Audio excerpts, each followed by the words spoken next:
Nuwun sewu Mbak Kalim, kula badhe nderek tanglet. Jadi nopo manfaate orang-orang yang berbuat ibadah, berbuat baik, ya, berbuat baik, mengikuti sunnah Rasul, melaksanakan rukun iman, rukun Islam, ya, rukun Islam dilaksanakan. Terus manfaate nopo untuk manusia kalau pada akhirnya setelah meninggal tadi sudah selesai, layar ditutup. Pripun Mbak Kalim penjelasanipun, matur nuwun. Bismillahirrahmanirrahim. Kebaikan dan keburukan di sisi Allah dan kebaikan serta keburukan di sisi manusia berbeda. Kebaikan di sisi manusia, manusia memandang badan-badannya. Ketika ada badan orang lain sholat, manusia menilai itulah kebaikan. Ketika kita melihat orang bersedekah, itulah nilai kebaikan. Ketika ada orang menolong sesama, itulah nilai kebaikan di sisi manusia.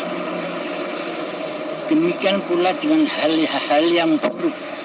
Ketika ada orang yang membegal, itu namanya keburukan. Ada orang yang berjudi, berzina, merampok, mencuri, itu keburukan di sisi manusia. Karena yang dipandang oleh manusia adalah badan-badannya. Karena selama ini badannya lah yang berasa berkuasa atas segala tindak lelakunya badan. Sedangkan di hati, jadi kebaikan di sisi manusia seperti itu, dan keburukan di sisi manusia pun seperti itu. Jadi yang dipandang, yang dinilai adalah gerak laku badannya. Dan kebaikan di sisi Allah adalah hati tidak mensekutukan Allah dengan dirinya. Ketika kita sholat, hatinya sudah lillahi ta'ala. Hatinya sudah tidak merasa dirinya yang sholat, tidak merasa dirinya yang ibadah. Sesuai dengan Al-Quran, inna sholati wa nusuki wa mahyaya wa mamati lillah. Nah, lillahnya ini Allah, bukan manusia. Lillahi rabbil alamin. Serta sesuai dengan petunjuk Rasulullah bahwa setiap sholat ataupun ibadah diawali dengan niat.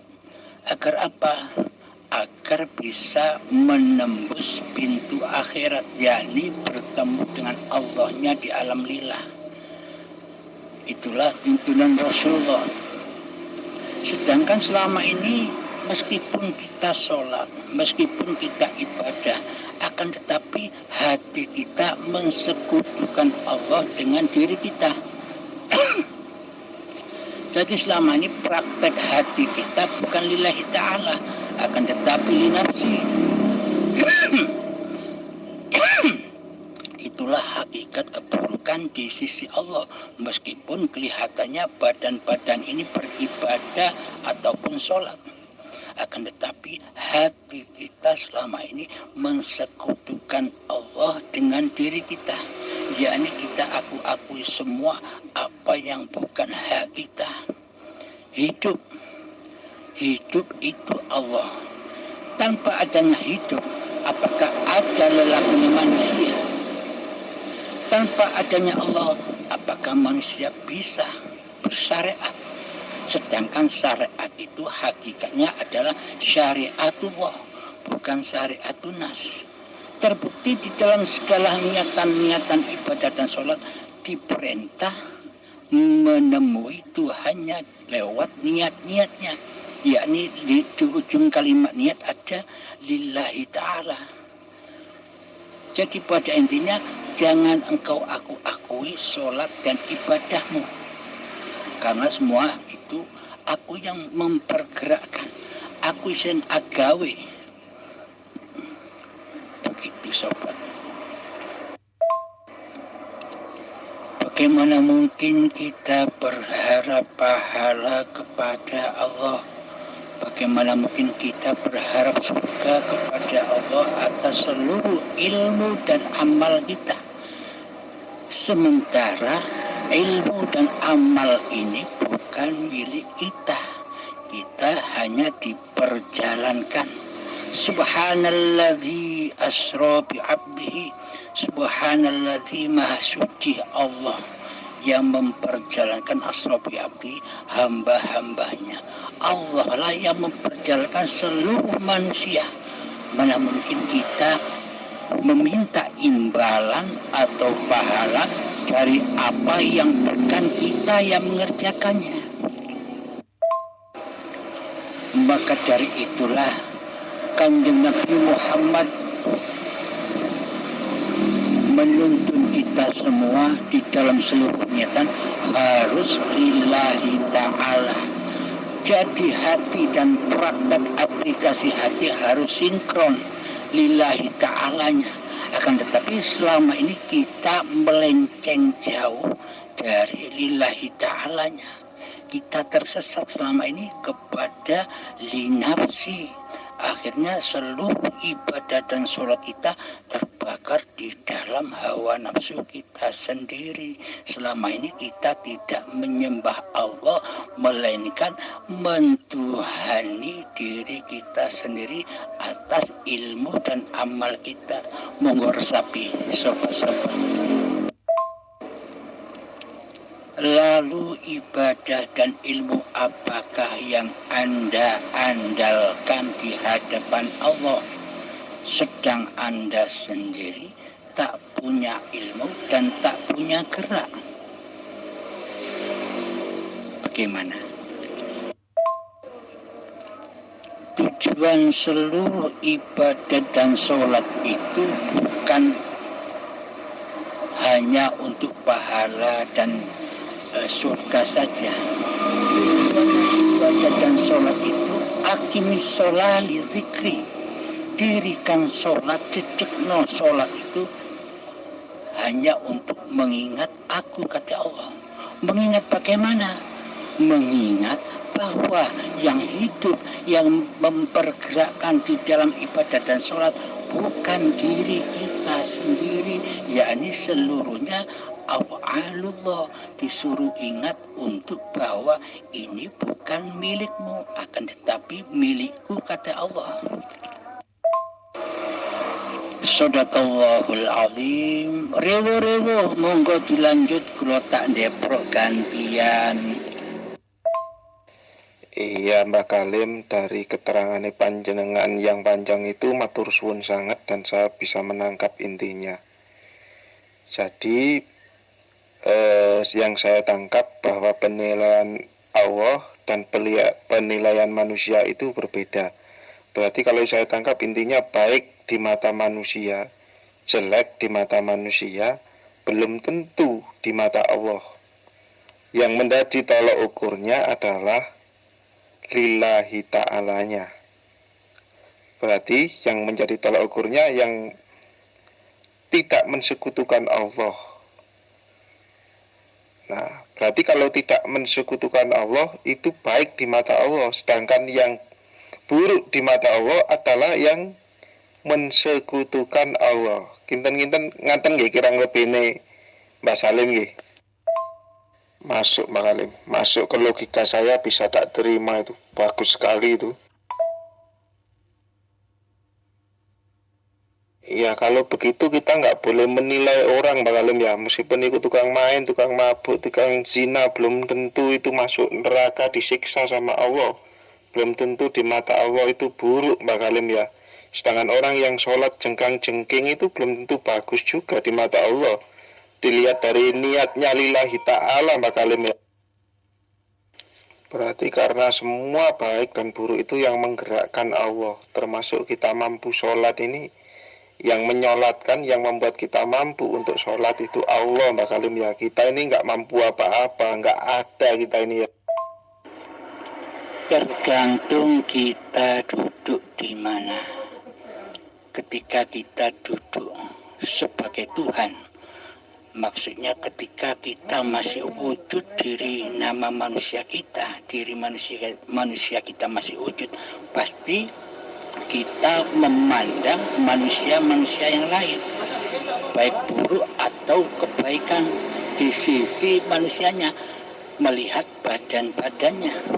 Akan tetapi ketika kita duduk di lillahi ta'alanya, maka kita tak bisa memandang manusia lagi, karena seluruh manusia itu seluruhnya di dalam kebaikan. Karena apa? Karena bukan manusianya yang berkehendak, yang berkuasa, melainkan la haula wala quwata illa billahil aliyil azim. Jadi seluruh manusia sudah selamat dari pandangan kita. Itulah hak Islam, rahmatan lil alamin. Jenengan angkat dadi murid kula Mbak Kalim. Nadi ilmune Mbak Kalim. Pangambutan ingkang kathah, kula mboten mados murid lan santri, kula mung mados sahabat. Lek kula mados murid lan santri, khawatirnya nanti murid dan santri saya ketentengan diri saya, mendewa-dewakan diri saya, memulia-muliakan diri saya, akhirnya tidak ketemu dengan Zat yang Maha Suci. Maka dari itu saya hanya mencari sahabat dunia akhirat. Mohon maaf. Pesan Nabi Isa ataupun Nabi Muhammad waktu kesang dahulu kepada para sahabatnya, kalian jangan mendewa-dewakan saya, tapi dewakanlah Tuhanku dan Tuhanmu, yakni hidup yang menghidupi diri kita. Wah, cocok itu Mbak Kalim ten kula. Memang untuk menuju ke Allah itu memang murid-mursid harus ditinggalkan. Guru-guru ditinggalkan. Jadi nafsi-nafsi langsung ke Allah itu sendiri. Termasuk guru, mursyid, siapa aja sudah. Penghalang mang disingkirkan dulu, kita langsung lurus menuju ke Allah. Nah, pertanyaan saya Mbak Kalim ya kan, selama ini Mbak Kalim sudah banyak memberikan ilmu, memberikan wejangan. Kalau metodenya Mbak Kalim gimana cara dikirnya? Kan banyak metode Mbak Kalim. Ada yang pakai napas seperti ini, duduk tempo, ada yang menyadari napas, terus ada lagi metode ke titik napas, ada yang dari tulang ekor ke atas kembali. Kalau Mbak Kalim bagaimana metodenya Mbak Kalim? Cara berdikirnya? Alhamdulillahirrabbilalamin. Metode saya amat sangat simpel, yakni awaluddin ma'rifatullah. Awal suatu agama itu adalah mengenal Allah, bertemu Allah, menjumpai Allah. Jika kita tidak bertemu dengan Allah, kita tidak pernah berjumpa dengan Allah, bagaimana mungkin kita bisa menyembah dan mengabdi kepada Allah? Jika kita tidak pernah bertemu dengan Zat yang bernama Allah, bagaimana mungkin kita bisa ingat Allah? Sedangkan yang diingat belum pernah kita jumpai selama ini. Jadi kita kenali Allahnya dahulu sebelum kita bersyahadat, sholat, zakat, puasa, dan haji di dalam rukun Islam. Selama ini hati kita belum Islam di sisi Allah, karena selama ini yang jadi Tuhan bukan Allah, melainkan diri kita sendiri selama ini. Jadi siapakah Allah itu? Bismillahirrahmanirrahim. Allahu la ilaha illa huwal hayyul qayyum. Allah tiada ilah, tiada Tuhan yang berhak disembah kecuali dialah hidup yang kekal, lagi terus menerus menghidupi seluruh ciptaannya. Jadi pada intinya bagaimana mungkin kita bisa mengenal Allah sementara praktek hati kita selama ini berposisi sebagai Allah. Maka persembahkan kembali, maka abdikan kembali bahwa hidup ini Allah lewat jalan zuhud. Jadi zuhudnya tidak harus zuhud bersila duduk seperti betapa. Zuhudnya di mana-mana. Contoh ketika kita merokok, sambil merokok kita diam, masuk ke dalam diri, pandanglah hidup, saksikanlah hidup yang merokokkan badan. Inilah tauhid. Inilah yang dimaksud la ilaha illallah. Bila Anda bisa merasakan Allahnya di dalam rokok, ditimbang dengan amal ibadah sejak akil balik sampai setua ini yang tanpa tauhid, kira-kira berat mana timbangannya? Masuk niku Bang Halim, ayat niku masuk. Allahu la ilaha illa huwal hayyul qayyum. Iya, berarti Allah ini hidup Bang Halim ya. Allah ini hidup ini ya. Nah itu betul Pak Halim. Memang posisi sampai ngomong ini betul. Memang simpel sekali. Tapi nek wong-wong kabeh meng gorong ngerti lakune juhud otomatis ya munyer-munyer to Pak Halim. Contohnya dengan dikit nafas, dengan dikit ewon kan cek munyer-munyer nang lingkaran. Jadi bukan zuhud itu masih mencari tempat zuhudnya itu. Ya maklumi saja, Pak Halim. Biarkan dia mencari dengan dirinya sendiri aja. Soalnya lamun dituduhno kadang-kadang nggak percaya. Itu menungso iku. Kok mek ngene tok ae, padahal itu sak temene. Karena mindsetnya wis terkontaminasi dengan pikir-pikir ribuan pikir-pikir yang begitu banyak. Dituduhno sing enteng, sing gamblang, kadang-kadang sih nggak percaya. Itu sing sering terjadi, oke? Lanjut, Mbak Halim. Rewu-rewu monggo gantian gusu, kula tak ndeprok sambil ngudut gantian nggih. Matur suwun Bang Halim, matur suwun keterangannya sangat bermanfaat dan itu menjadi perenungan saya ya. Menjadi tafakur untuk saya itu. Ya sambil lutut sambil zuhud. Guse sambil ngelas sambil zuhud. Karo nyocot gini ya zuhud. Harus selalu zuhud. Itulah yang sebenarnya. Jika Anda sudah sampai di alam lillah, maka seluruh alam-alam gaib yang diceritakan di syariat, alam kematian, alam kubur, siksa kubur, hari kiamat, hari kebangkitan, hari akhirat, yaumul hisab, siratal mustaqim, neraka, surga, seluruhnya sudah Anda lewati, sudah lebur ketika Anda sudah bertemu wajah Allah. Jadi alam-alam itu sangat nyata sekali, tidak gaib lagi. Nggih, kelihatannya syariatnya demikian.